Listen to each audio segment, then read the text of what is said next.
मेरा प्रणाम। और मैं वैसे तो हर साल आती हूँ जी, मुझे कई वर्ष हो गए हैं यहाँ माँ गंगा के पावन धाम पर अपनी हाजिरी देने के लिए आती हूँ। और अभी रिटायरमेंट के बाद मैं उत्तराखंड क्रांति दल में आई हूँ और आज प्रदेश की केंद्रीय महिला अध्यक्ष हूँ।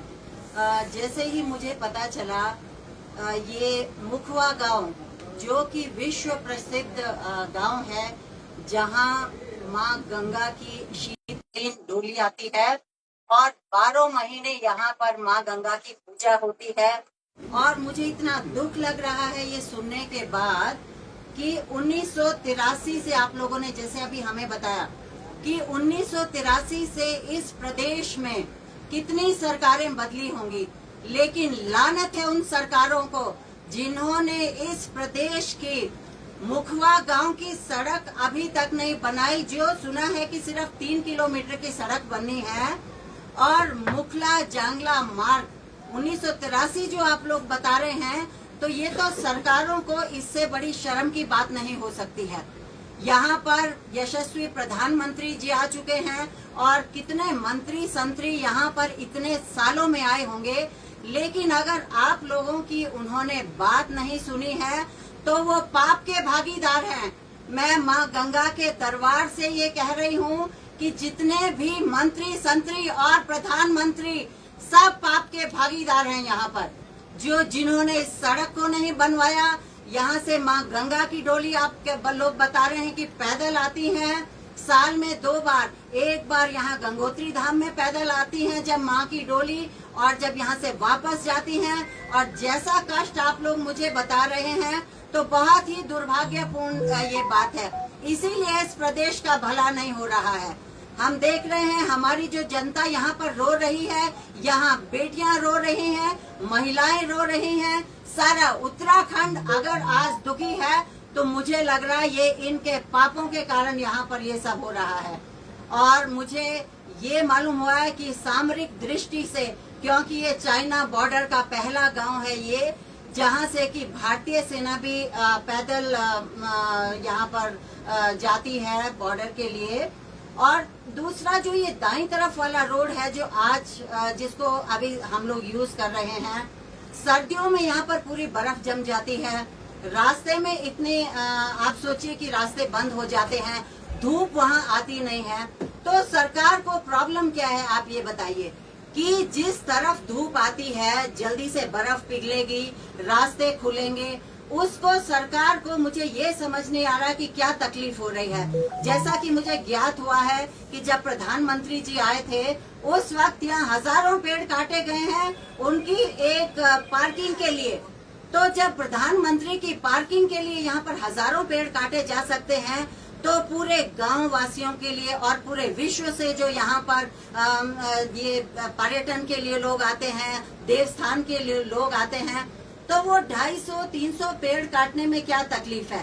कौन डिपार्टमेंट है जो यहाँ पर इनको ये सैंक्शन नहीं कर रहा है।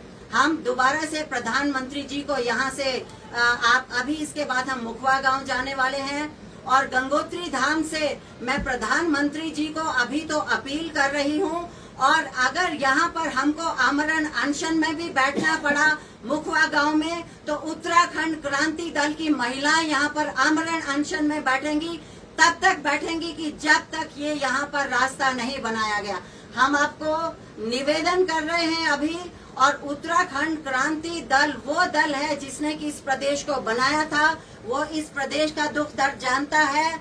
और आज यहाँ पर सैनिक शक्ति उत्तराखंड क्रांति दल से जुड़ गई है, और जो सैनिक अपने देश को बचाने के लिए जान न्योछावर कर सकता है, वो इस प्रदेश के उस गांव के लिए भी अपनी जान न्योछावर कर देंगे जहाँ पर माँ गंगा स्वयं विराजमान रहती हैं।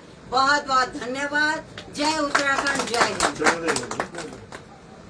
2 शब्द मैं भी जोड़ना चाहता हूं, क्योंकि पहला वाला जो लाइव था वो डिस्कनेक्ट हो गया था। मैं 2 बिंदु इसमें उठाना चाह रहा हूं जो कि बहुत ही महत्वपूर्ण है। इस पूरे इलाके को इको सेंसिटिव जोन घोषित किया गया है, लेकिन कल जब हम यहाँ पे आए तो यहाँ पर जो कांवड़ आ रहे हैं, जो डीजे लेकर आ रहे हैं, उनको भी रोका जाना चाहिए, क्योंकि वो जो ध्वनि प्रदूषण कर रहे हैं वो भी इको सेंसिटिव जोन के जो मानक हैं वो इतना ज्यादा शोर कर रहे हैं कि इस पूरी वाइल्ड लाइफ उससे डिस्टर्ब हो रही है। दूसरा उससे क्या हो रहा है कि हरसिल से आगे या झाला से ही आप समझ लीजिए, सड़क जो है बहुत सकरी रोड है, और जब वो बड़े बड़े डीजे ट्रक लेके आगे चल रहे हैं तो वो जाम लगा दे रहे हैं। मोटरसाइकिल सवार जो वो आ रहे हैं तो वो ना तो हेलमेट, खुद की सुरक्षा का ध्यान रख रहे हैं, और 3-3, 4-4 लोग एक मोटरसाइकिल में बैठ के दौड़ रहे हैं, तो खुद को भी खतरे में डाल रहे हैं और जो लोग यहाँ यात्री आ रहे हैं उनको भी खतरे में डाल रहे हैं। तो इनको कहीं नीचे उत्तरकाशी के आसपास रोका जाना चाहिए, और अगर ये इतने बड़े श्रद्धालु हैं तो ये पैदल यात्रा करें जिससे कि अन्य यात्रियों को भी यहाँ डिस्टर्बेंस ना हो। दूसरी बात मैं महत्वपूर्ण उठाना चाहता हूँ कि जो झाला से हरसिल और जांगला तक जो सड़क है जो कि कंजेस्टेड है, जहां पर पूरा जंगल है, वहां पर अभी ऑल वेदर रोड के नाम पर उसका चौड़ीकरण प्रस्तावित है।